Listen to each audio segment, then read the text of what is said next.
Ever feel like your workplace is kind of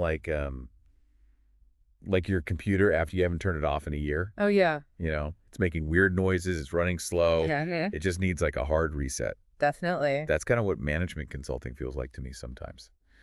Someone to come in, hit the reset button, and get things running smoothly again. Yeah.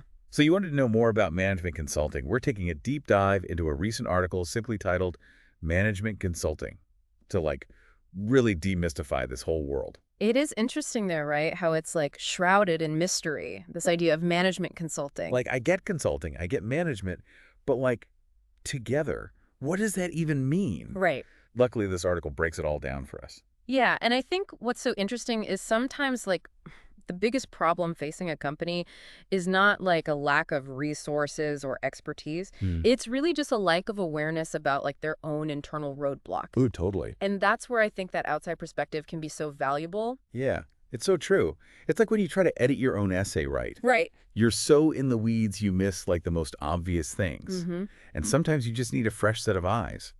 So if consultants aren't just there to save failing businesses, what are they actually doing? I mean, it's such a wide range of reasons. Companies bring them in to like boost efficiency, streamline their processes, really tackle those issues that they just can't quite put their finger on. Okay, so it's more than just fixing something when it's broken. Right. They're brought in for a ton of reasons. And actually, this article had a really good analogy. They said it's kind of like a performance coach for athletes. Oh, I like that. Yeah. Because even the best athletes in the world, they still have coaches, right? Right. It's not because they don't know what they're doing.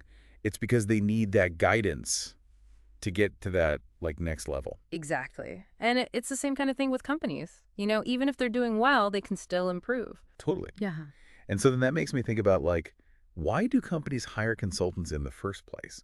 Because the article makes it clear it's not always about being on the brink of disaster. Absolutely. Sometimes it's really just about gaining that objective outside view. Hmm. When you're so caught up in the day-to-day, it's hard to see the bigger picture. Oh, totally. It's have you ever been so stuck on a problem Yes. and you can't figure it out, and then you tell a friend and they're like, well, duh, this is what you do. Yeah, it's so true.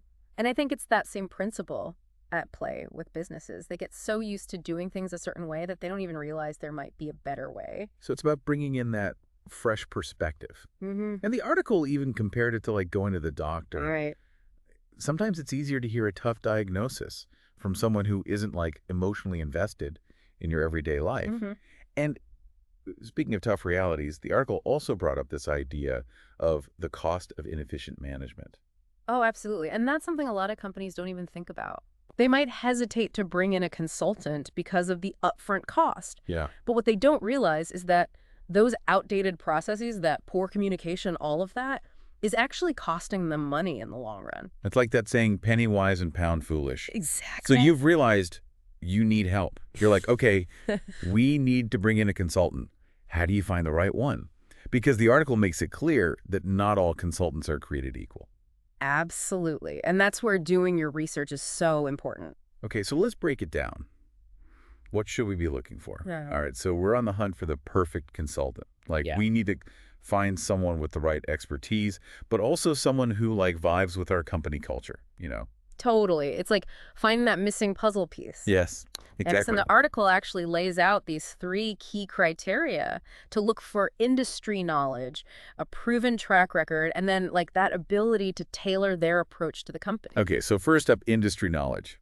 You wouldn't hire a fitness coach who's never even been to a gym, right? Yeah. Right. You need someone who speaks the language, Hmm. understands the challenges and the players in your specific industry. Totally.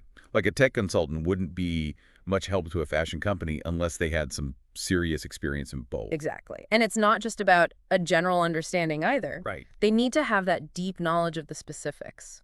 Yeah, the article really stressed that. Let's say you're a tech startup and you're trying to grow really quickly. You'd want a consultant who not only understands tech, but also has helped other startups do the exact same thing. Right, show me the receipts. Yeah. Don't just tell me you're good at it. Prove it. Exactly. Look for those measurable results. Okay, so they got to know their stuff. Uh, But then there's also this other aspect, right? That it factor. The ability to mesh with a company's culture. The article called it a meeting of the minds. it's true.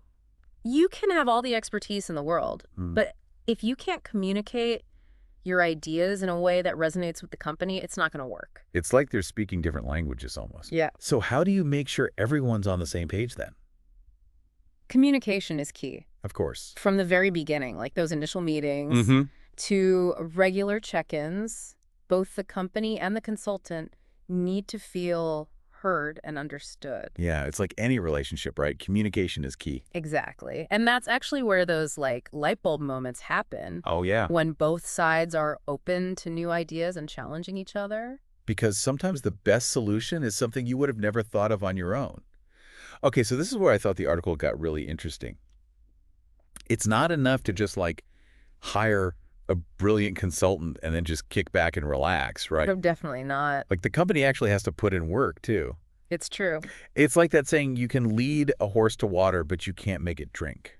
Right. Exactly. Yeah. You're basically just throwing money away at that point. And that's where trust comes in, I think. Oh, absolutely. The article really emphasized that it's a two-way street. The company has to trust the consultant's judgment, and the consultant has to trust that the company is actually going to listen and make changes. It's about creating that environment of mutual respect, Right. where everyone feels comfortable sharing their ideas. Totally. And you know what else I thought was interesting? What's that? The article also talked about how companies need to trust themselves. Oh, that's so true. Like trust themselves to make those tough decisions and actually see the changes through. Is it scary, right? Yeah. To change the way you've always done things. It's like they're afraid of their own potential. Mm-hmm. So then how do you get over that? How do you create a company culture where people are excited about change? It starts from the top, I think.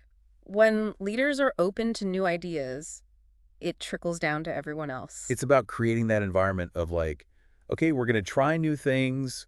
We might not get it right every time, but that's okay. Exactly. It's about continuous improvement. So we've covered a lot of ground today. Hmm. What are the key takeaways our listeners should remember about management consulting? I think the biggest one is that hiring a consultant isn't a sign of weakness. It's actually a sign of strength. Yeah, it shows that you're willing to invest in your own growth.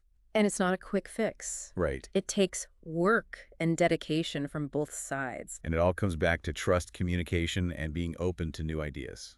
Couldn't have said it better myself. And you know what's funny is that even if you're not thinking about hiring a consultant right now, Yeah, those same principles apply to any kind of collaboration. that's so true. Trust, communication, those are the foundation of any good team. Now, here's something to think about. This whole episode, we've been talking about how to find the right consultant. Right. But how do you know if you're even ready for a consultant in the first place? Ooh, that's a good one to think about. Right. Sometimes you got to look inward before you bring someone else in. Well, that's all the time we have for our deep dive into management consulting. Hopefully you learned some new things and maybe even got inspired to make some changes in your own workplace. It's been fun. Until next time, keep those minds curious and those businesses booming.